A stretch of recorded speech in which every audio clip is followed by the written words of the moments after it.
Hey loves, it's Britt, and in this video I wanted to talk about natal Saturn square Neptune or natal Saturn opposite to Neptune.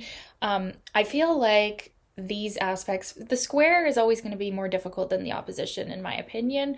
But these are some of the most difficult aspects you can have in your natal chart, at least in my opinion. So I'm really excited to talk about these aspects. So it's not a super common aspect, especially the opposition. I think it only occurred in the early 1970s. So there's like a group of people there, and then there's like much older people with the opposition. And then the square, I know that it occurred roughly around 1979, 1980, and then also in the early 1960s, like 1962. 1963, and then also earlier than that, a famous person, Marilyn Monroe, she had the square, Saturn square Neptune, and she's quite a bit older. So there's only certain times that has occurred. I think there's also a time in the late 1990s as well, because I know a few people with it there as well. So it's not a super common aspect, right? It's not as common as, of course, like moon square Saturn or Neptune, which happen quite a lot. But when this is connected into the moon or the sun or something like that, it even, makes it an even bigger influence in someone's life. But even without it being connected that way, this aspect is still kind of tricky. And so I wanted to talk about it and like bring healing to you guys, or if you're dealing with people that have these aspects, bring healing to you and understanding them, right? So when we have Saturn, which is the planet of structure, right? And it's like the inner father, kind of like the inner critical father, right? And it's also like our karma, our life's lessons, what we're really here to do, that is hard for us to do, but like we must do it, right? Saturn and Capricorn is like the real hard work that we've come here to master. And it's not easy, and it's definitely can bring an insecurity and fear, but it also builds character, and it really does contribute to our life's successes. Like when we're listening to the voice of Saturn, we're clearing karma and being our best self, even though it's not easy. Now, Neptune is the dissolver. Neptune, ruled by Pisces, represents confusion, escapism, and on the highest level, pure spiritual connection to oneness, to God, to source, and also it represents, artistic creativity, even like glamour and feeling connected to like higher realms of beauty and art and true mystics have a strong Neptunian energy in their natal chart. So when we have these aspects between Saturn and Neptune that are hard, the quincunx I'll talk about in a different video, but when we have the square or the opposition, it definitely shows that there is some confusion, potentially to do with the father figure. There could be idolization of the father figure to, unreasonable heights. Or he could have been a very big letdown. The father figure could have been a very big letdown. Maybe he was absent.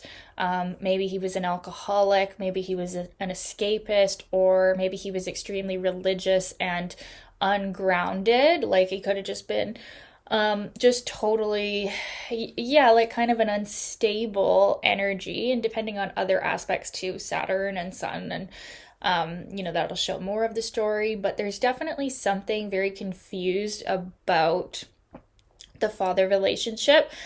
You could say like daddy issues, right? When we have Saturn square or opposite to Neptune, there's some sort of daddy issues going on.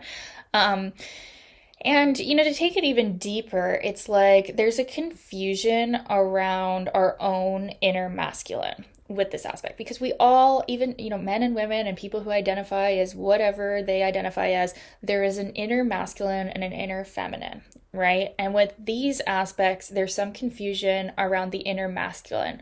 So that aspect is responsible for outward action, structure, material success, and In this case, it really is to do with like our groundedness on this earth. Like something about these aspects is like there is this real, like, I feel like, or I've interpreted it like intuitively, like this root chakra, which is the base chakra, connected to security, connected to money, connected to home, connected to like our rootedness in the earth.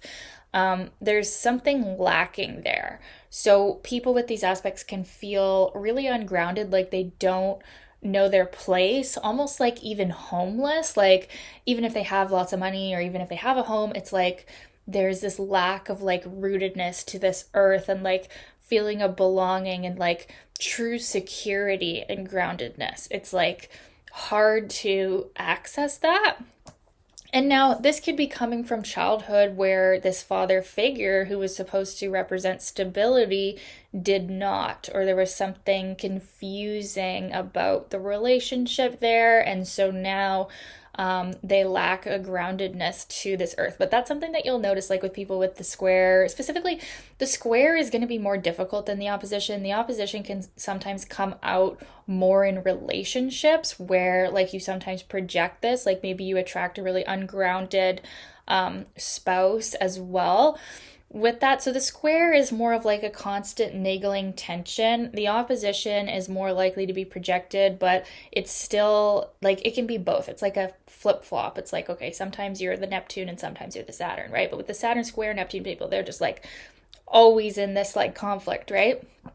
So yeah, there's this lack of groundedness, and you'll really sense like there's a very open energy that these people have, but it actually is a difficult thing. Like it's a negative open energy. Like their energy is too open, and you can see these people easily be misled. Like one aspect of this is like being led into schemes or scams. Like these people can definitely be scammed. um, or even in some cases, like in some extreme cases, you will see actually people with these aspects indulging in criminal activity because there's sort of like that lack of.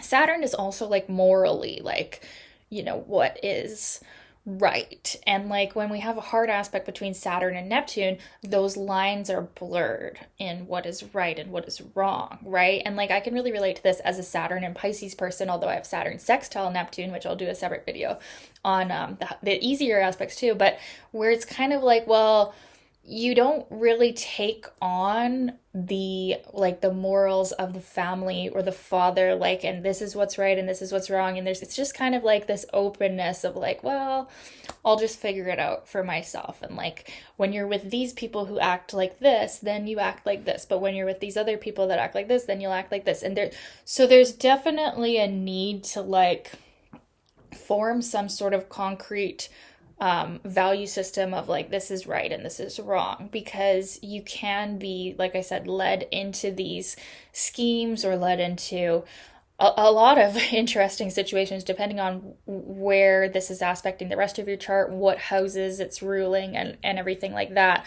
So with a hard aspect from Neptune to Saturn, it can definitely show that the life is sort of unstructured. There's something very disorganized about people with these aspects, and they're searching for meaning. They're searching for this feeling of security that they never felt, and they end up in a lot of different places searching for that. Now, commonly, but I definitely cannot stress this enough, that this is not the way to go. These people end up being escapists or addicts of some sorts, alcoholics, okay? That's one of the lower manifestations of this with their open energy field, is that they get led into various forms of addictions, and that can really be the worst use of this aspect. You can see it in, like I said, yeah, drug addicts, alcoholics. It's very common.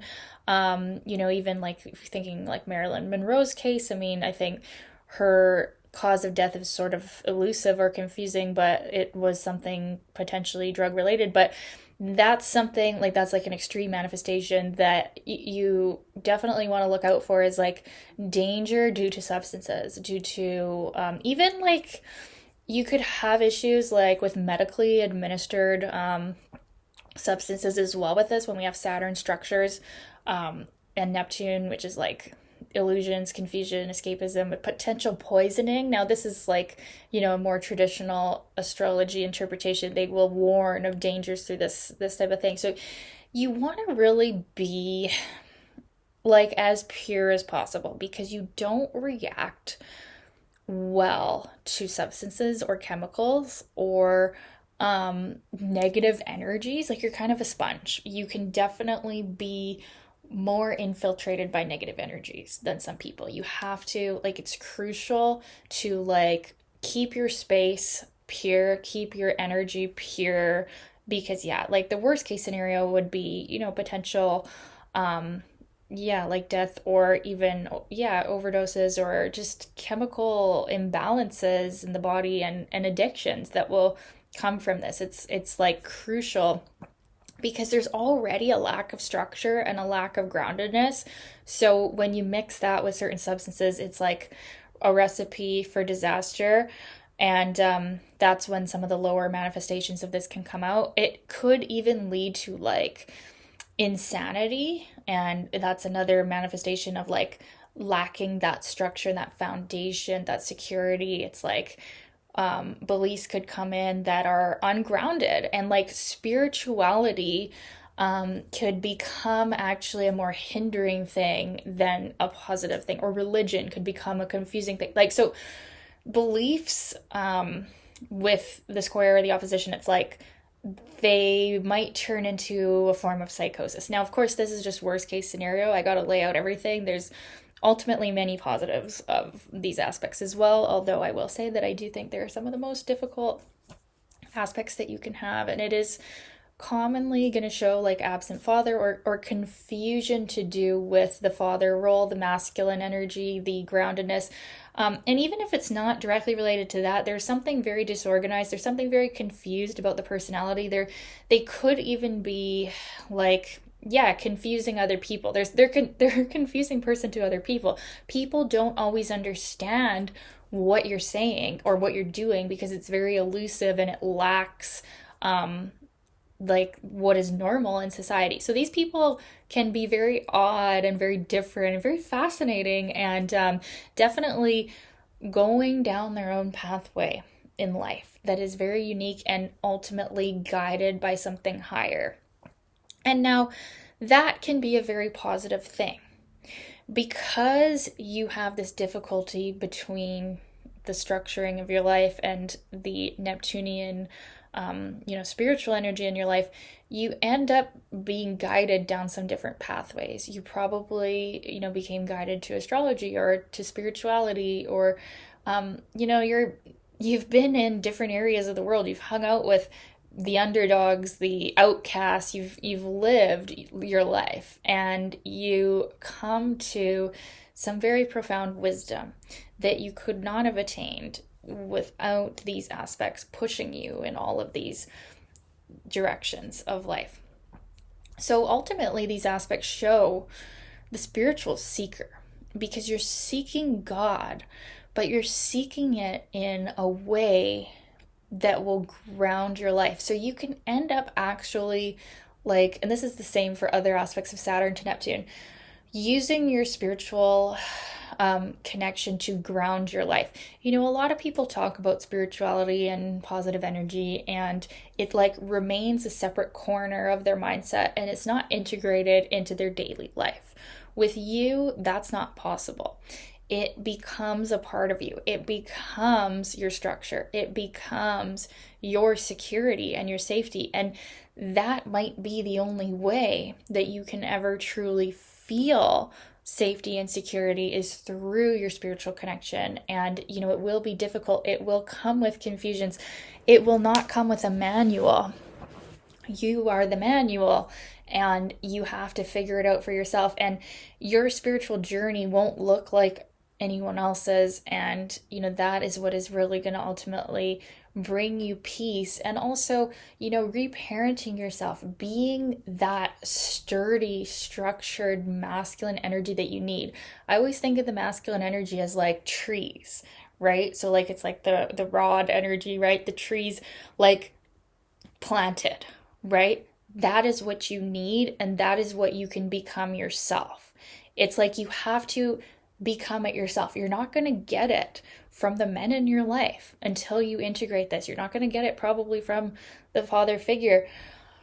Or as a woman with these aspects too, men can be flaky, they can be unreliable, or even men with this aspect can attract women who are unreliable and like confusing and scamming them. And there's it's not just related to either sex, but you do need to activate that rootedness, that groundedness. Like think of that tree, right? And that's like the masculine energy activation that you need, because you actually have like a strong feminine energy with these planets like this. Like you kind of go with the flow and you're very receptive, you're very open. Okay, that's all good. It needs to be balanced with that rootedness and that strength, and like the ability to like not sway when things aren't going your way, when people are reacting weirdly to you, when you find out the thing you were doing is a big scam. Like you need to be able to stay rooted in your life's journey, your life's challenges, because these are karmic aspects. You are here to go through some losses, go through some things where you become disillusioned, and you like have to wake up to the truth so many times, and you realize what you believed was not true, or what the person said they were wasn't who they were, and you have to go through this. But in all of that and through this journey, you can have that rootedness, you can have that groundedness. And yeah, it's not an easy journey, but it's something you signed up for. Now, looking at the house placement, looking at the sign placement is something that will give you further clarity on how this is manifesting in your life. It could be to do with career, likely with Saturn, it is something to do with outer world achievements as well, and addictions, represented by Neptune, or artistic ability. Like there's a lot of artistic ability here that is untapped, and it's hard to bring form to it, to structure it. But if you do, the rewards will be very great. So interestingly enough, like I said, I have the sextile and it's like in a yod. So I feel like I understand this energy from a different way, and being Saturn and Pisces. But my dad has the square, 1962 birthday, and then my late husband, who I talk about often, big healing journey for me, going through the death and the loss, plutonic relationship. He was born in 1979, and he had the square also. Virgo, Sagittarius. So manifesting very different ways. My father was an alcoholic before I was born, very heavy, like daily, like for like 10 years, but before I was born. So he quit a few years before I was born. So he's been totally sober for like 33 years or so. And then, yeah, my late husband also struggled with addictions as well. And I don't think this is the only cause. They both had moon square Saturn too. So when the moon is tied into this, it becomes even bigger. It becomes an even more emotional thing. But yeah, it's very interesting, the pattern of me, yeah, attracting that. And then also I'll have to talk about all the aspects, but other men that I've dated, the 1989 Saturn Neptune conjunction, or I think it was 1988, 1989, still roughly a little bit in 1990. And so I've had, yeah, and anyways, just many Saturn Neptune experiences in the natal chart through studying people, and yeah, my own journey of the other aspects. So yeah, it'll be fun. I'd like to do all the aspects, but starting with these today. And I'd love to know your experiences of these aspects, if you have them in your natal chart, or if you know someone. I would love to know how it's been for you, and sending you all the love. Love you guys, and we'll talk soon. Bye.